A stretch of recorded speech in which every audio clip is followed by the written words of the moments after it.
Hai everyone, Assalamualaikum warahmatullahi wabarakatuh. Ketemu lagi untuk materi selanjutnya dan fokus kali ini kita ngomongin tentang strategi branding untuk startup. Oke, Ibu akan share tentang branding gitu ya. Oke, sudah terlihat ya. Oke, strategi menguatkan branding untuk startup, khusus untuk startup. Kenapa? Karena branding sebenarnya strategi branding di semua perusahaan itu sebenarnya bersama. Cuma untuk startup itu sedikit berbeda. Oke, kita pahami dulu apa itu sebenarnya branding. Oke, branding definition. What is branding? Is doing product and service with the power of brand. Ini kata Kotler ya, tahun 2015. Branding is the process of giving a meaning to specific organization, company, product, or service by creating and shaping a brand in customer minds.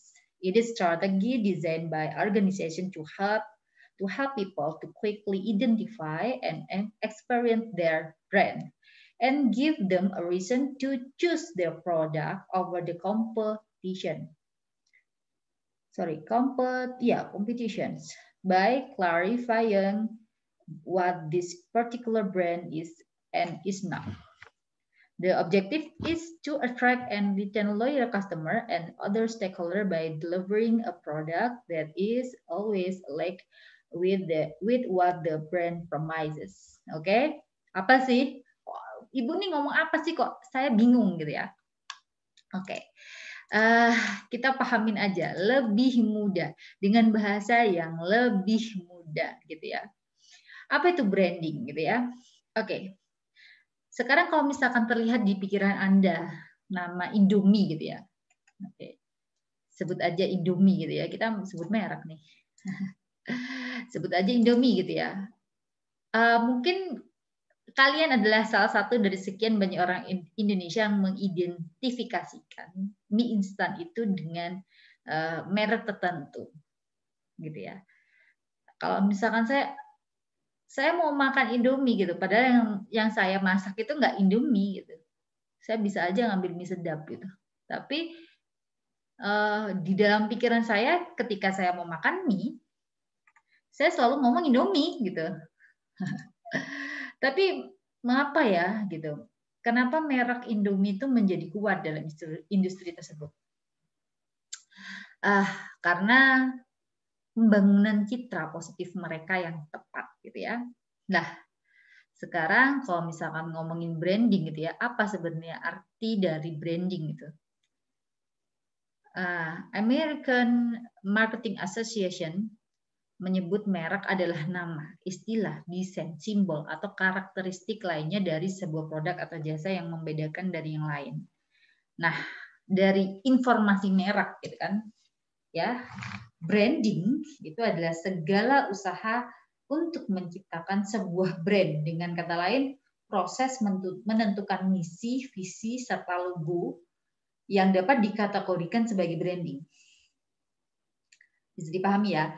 Jadi ketika bikin startup, ketika kepikiran merek bukan hanya ngomongin logo, tapi ngomongin misi sama visi dari startup kalian itu seperti apa. Karena itu sebenarnya ada 4 unsur dalam branding. Ada 4 unsur dalam branding. Oke, apa aja? Yang pertama misi dan visi, logo, jargon, dan website. Saya melihat dari banyak ide-ide bisnis kalian kan belum menentukan merek dagang kalian itu sebenarnya apa. Itu belum. Yang akhirnya kalian bisa membuat strategi brandingnya gitu. Oke. Nah, visi, misi itu bisa disebut sebagai fondasi dari merek ya. Keduanya dapat diartikan sebagai kalau misi itu adalah solusi yang ingin Anda berikan untuk memecahkan masalah yang ada, sedangkan visi adalah tujuan jangka panjang yang ingin kalian capai dengan merek Anda. Ya. Jadi ada yang bikin ide bisnis gitu, tapi tidak punya merek. Apa sih mereknya gitu loh? Misalkan si Gifta gitu ya. Si Gifta Neng Taichan gitu. Oke, Neng Taichan bagus bahasa Neng Taichan gitu. Ya udah jualannya Taichan kan Neng Taichan. Oke. Yang lainnya gimana? Coba dievaluasi kembali ya. Apakah ada revisi atau tidak? Coba kalian diskusikan dengan teman-teman. Lalu logo. Logo itu bisa dibilang sebagai wajah dari sebuah merek. Jadi untuk menciptakannya diperlukan gaya tulisan, warna, bentuk yang bisa membekas di pikiran target pasarnya kalian. Misalkan nih, yang saya cek dari mereknya startupnya Mas Jonathan gitu ya, Mas Jonathan. Dari tulisannya, itu tulisannya bukan tulisan yang modern style, tapi lebih ke sedikit klasik begitu, karena mungkin pangsa pasarnya tidak anak milenial dan kaum Z bukan gitu loh. Kebanyakan mungkin separ dari milenial dan generasi sebelumnya gitu. Lalu jargon. Jargon adalah logo yang menciptakan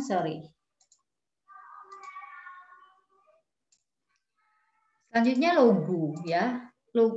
Jargon.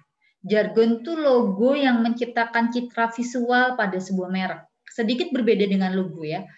Tetapi Anda perlu membuat lebih hidup dengan tutur kata. Disinilah jargon dibutuhkan. Misalkan seperti ini.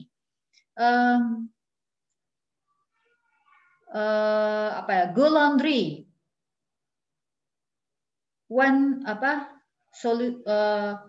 Misalkan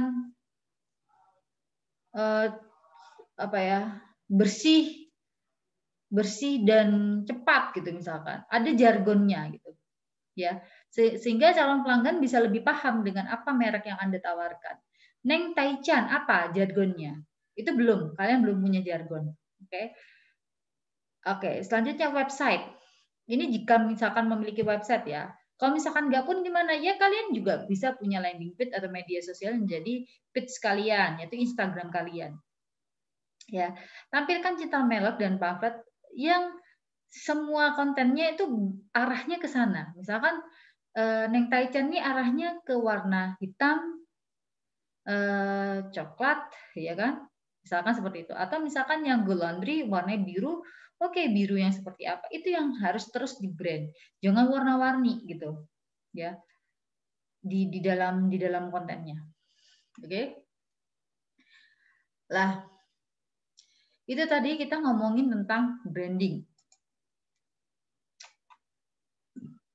Lah, sekarang kalau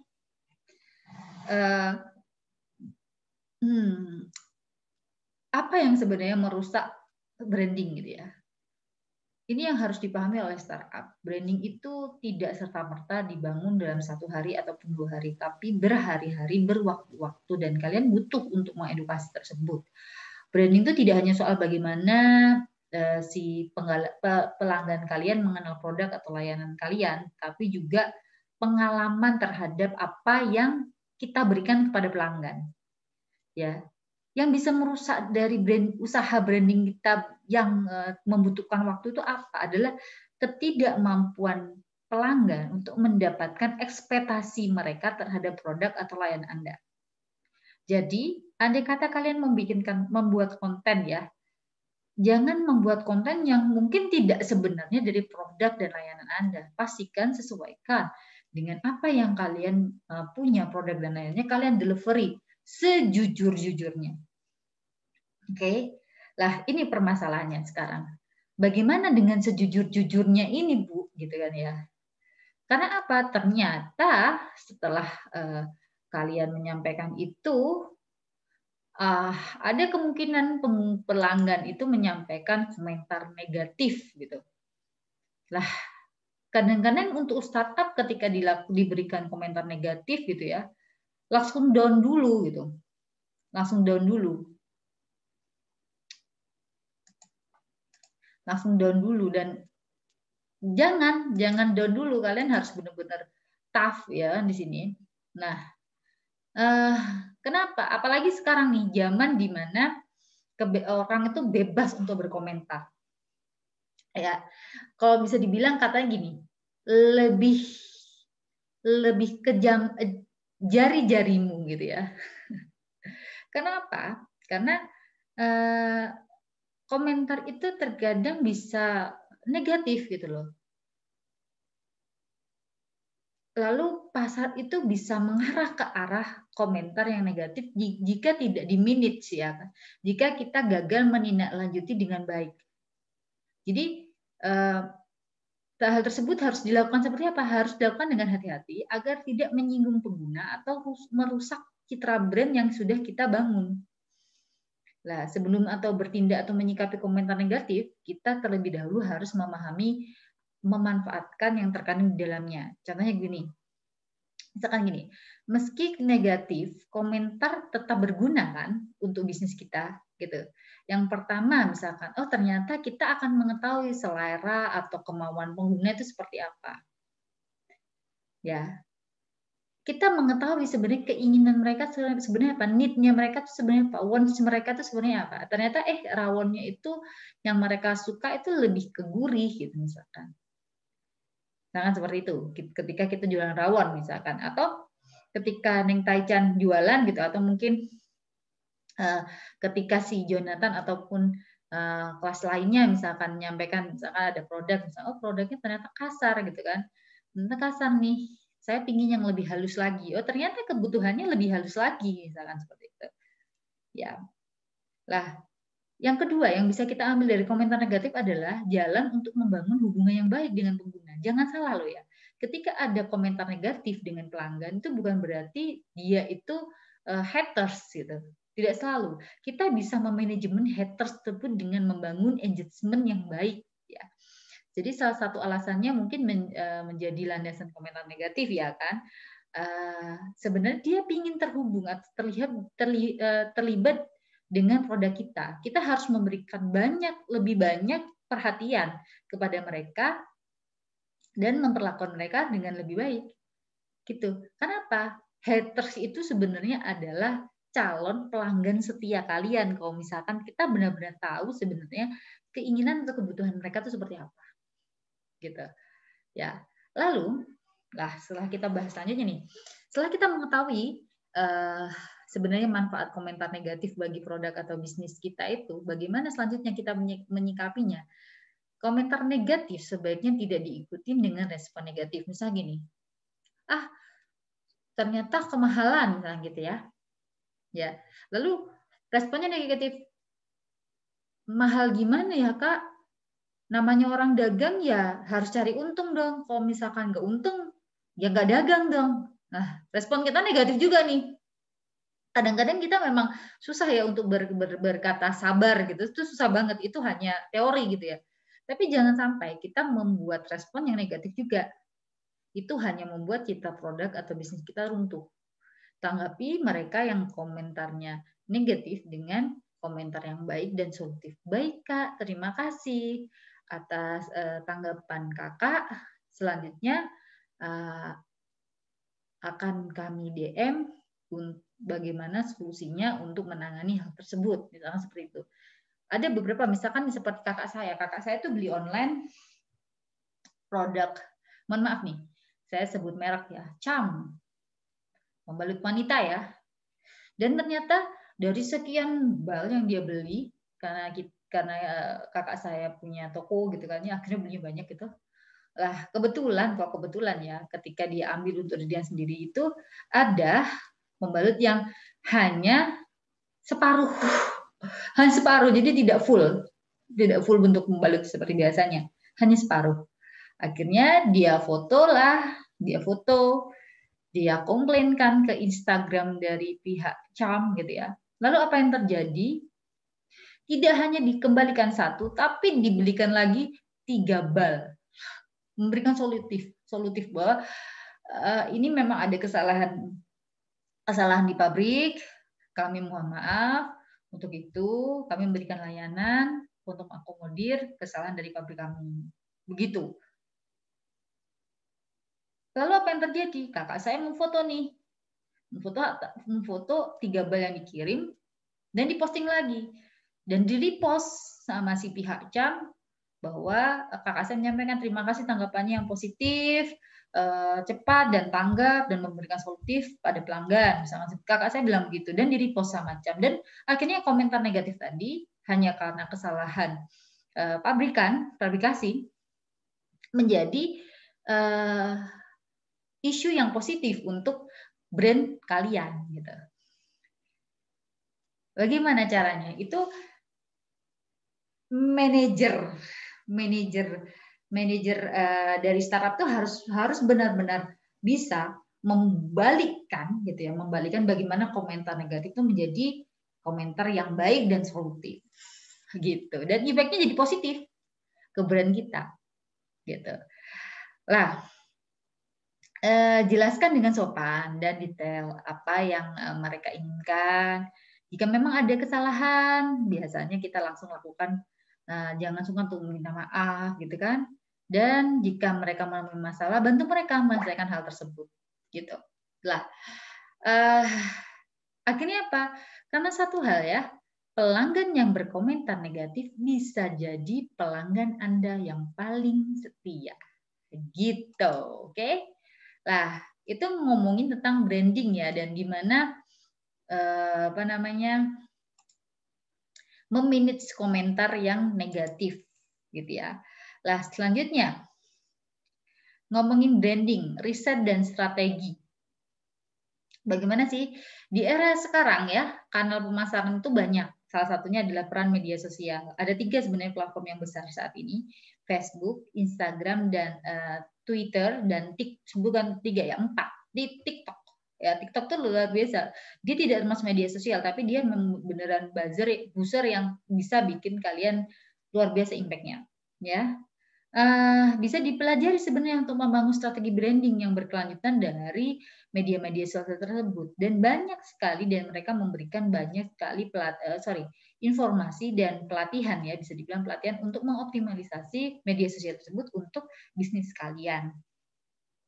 Nah, kebiasaannya ya kan, kalian harus melakukan penelitian kanal-kanal pemasaran yang mana yang sebenarnya sangat bermanfaat bagi perkembangan branding di startup kalian.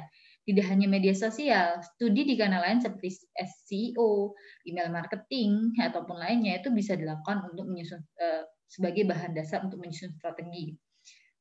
Dan data-data yang didapat juga akan membangun untuk menentukan arah atau peluang potensi pengguna. Seperti itu. Nah, bagaimana sekarang berkomunikasi yang baik ketika kalian sudah membuat konten? Copywriting. Belajar copywriting itu adalah membangun atau memilih image dengan gambar pelengkap yang luar biasa di luar kalian membuat konten. Ya, copywriting itu lebih optimal digunakan untuk media sosial Facebook. Berbeda di Instagram. Instagram adalah optimalisasinya adalah videografi saat ini, bukan gambar lagi. Ya. Jadi kalian harus benar-benar memilih ya bagaimana mengoptimalkan media sosial. Beda lagi dengan TikTok. TikTok itu beda lagi. Apakah copywriting? No, tidak copywriting. Tapi lebih pada konten-konten yang berhubungan dengan konten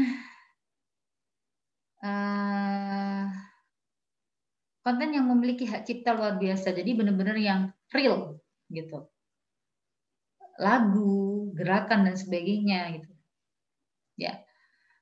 Jadi harapan saya kalian bisa membuat copywriting gitu yang bagus gitu. Jadi yang memang masih belum mengerjakan tugas dengan startup, harapan saya segera dilakukan.